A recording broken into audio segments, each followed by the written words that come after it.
नमस्कार दोस्तों, मैं हूँ कृति अटवाल। स्वागत है आपका NPS बुलेटिन में। आज 2 जून की बुलेटिन में हम अपने साथियों के साथ पड़ताल करेंगे कि क्या असर हो रहा है आइसलैंड के ग्लेशियर्स पर ग्लोबल वार्मिंग का।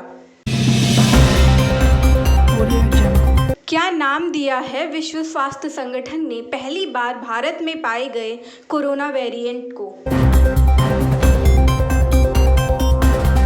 क्या कहना है centre for monitoring Indian economy के मुख्य अधिकारी का कोरोना की दूसरी लहर के प्रभाव पर। आखिर क्या है फायर इन द माउंटेन्स और क्या है CBSE का अहम निर्णय।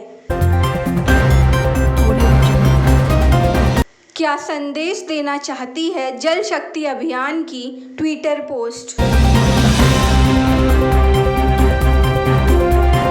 ग्लोबल वार्मिंग या वैश्विक तापमान बढ़ने का मतलब है कि पृथ्वी लगातार गर्म होती जा रही है। वैज्ञानिकों के मुताबिक बाढ़ की, सूखे की घटनाएं और बढ़ेंगी और मौसम के बदलते मिजाज के गवाह तो हम सब बन ही रहे हैं। ग्लोबल वार्मिंग दुनिया के लिए एक बहुत बड़ी समस्या है, जिसके परिणाम स्वरूप बारिश के तरीकों में बदलाव, हिमखंडों और ग्लेशियरों के पिघलने, समुद्र के जल स्तर में वृद्धि और वनस्पति तथा जंतु जगत पर प्रभावों के रूप में सामने आ रहे हैं। आइए सुनते हैं ग्लोबल वार्मिंग के कारण पिघलते ग्लेशियर की खबर हमारे साथी आंचल और गुरप्रीत से। सोमवार को प्रकाशित एक अध्ययन से पता चला है कि ग्लोबल वार्मिंग के कारण सहस्राब्दी यानी 1000 वर्षों का समय के बाद से आइसलैंड के ग्लेशियर लगभग 750 वर्ग किलोमीटर यानी 290 वर्ग मील या अपनी सतह का 7% खो चुके हैं।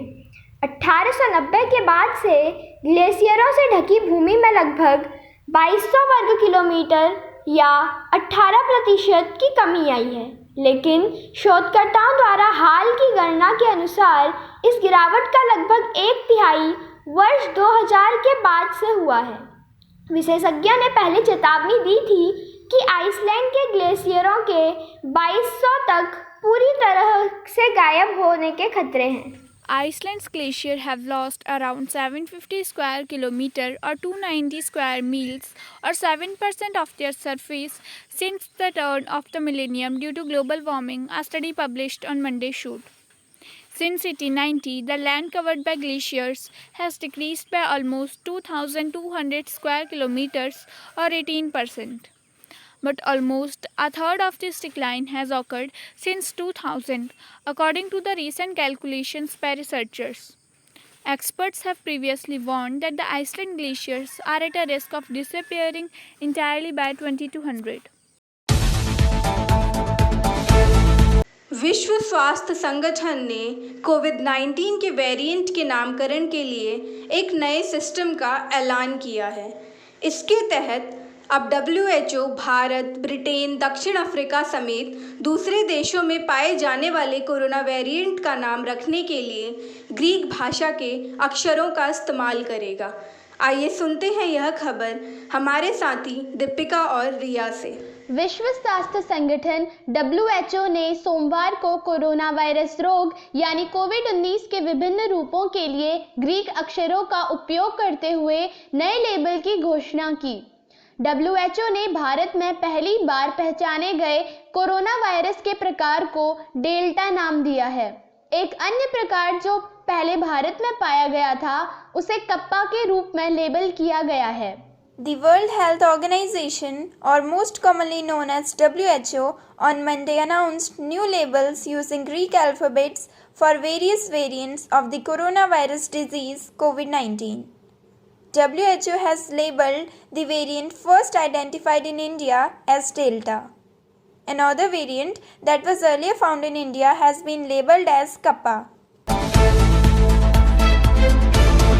कोरोना वायरस के प्रसार के साथ ही लगभग हर हफ्ते किसी न किसी क्षेत्र से हजारों कर्मचारियों को बिना वेतन के छुट्टी देने, नौकरियों से निकालने, वेतन में भारी कटौती की खबरें आ रही हैं। मॉल्स, रेस्टोरेंट, बार, होटल सब बंद हैं। विमान सेवाओं और अन्य आवाजाही के साधनों पर रोक लगी हुई है।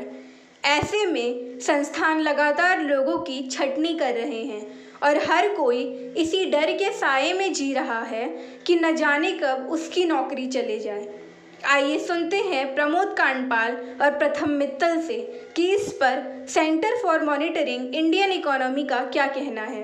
Centre for monitoring Indian economy यानी CMIE के मुख्य अधिकारी महेश व्यास ने कहा है कि कोविड-19 की दूसरी लहर के कारण 10 मिलियन यानी 1 करोड़ से अधिक भारतीयों ने अपनी नौकरियां खो दी हैं और पिछले साल महामारी की शुरुआत के बाद से लगभग 97% परिवारों की आय में गिरावट आई है। Over 10 million Indians have lost their jobs because of the second wave of COVID-19, and around 97% of households' income have declined since the beginning of the pandemic last year, Center for Monitoring Indian Economy or CMI Chief Executive Mahesh Vyas said on Monday. बढ़ते हैं अगली खबर की ओर, जिसे पेश कर रहे हैं हमारे साथी प्रमोद कांडपाल और रिया चंद। फिल्म निर्माता अजीत पाल सिंह की film fire in the mountains ने लॉस एंजलिस के 19वें भारतीय फिल्म महोत्सव में सर्वश्रेष्ठ फीचर फिल्म के लिए अवार्ड जीता है। 19वें संस्करण में 17 भाषाओं में 40 फिल्मों का प्रदर्शन किया गया, जिनमें 16 महिला निर्देशकों यानी डायरेक्टर्स की फिल्में भी शामिल हैं।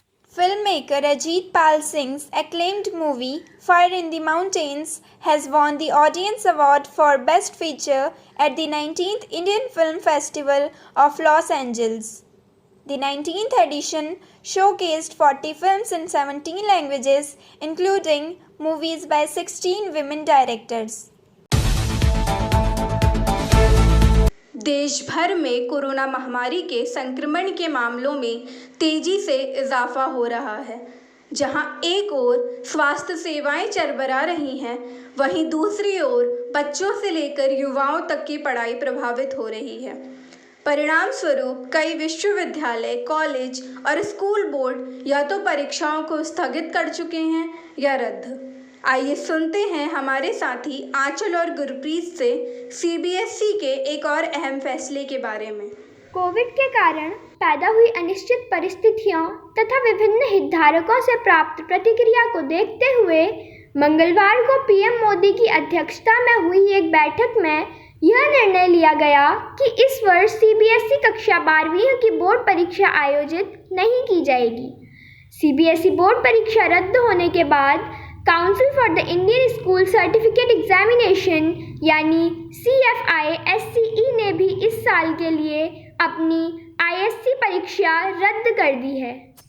In view of the uncertain condition due to the COVID and the feedback obtained from the various stakeholders, it was decided in a meeting chaired by PM Modi on Tuesday that CBSE Class 12th board exam would not be held this year.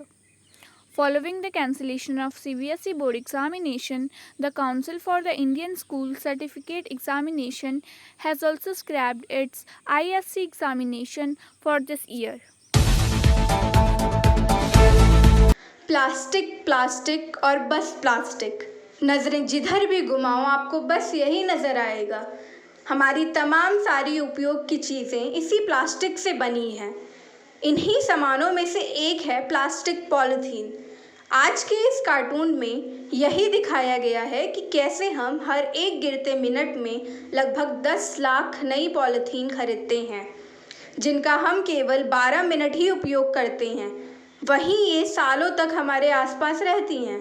इस cartoon को हमने जल शक्ति मंत्रालय के Twitter account से लिया है, जो हम सबसे यही अपील करता है कि बाज़ार जाते वक्त हम स्वयं के बैगों का इस्तेमाल कर अपने एनवायरनमेंट को बचाएं।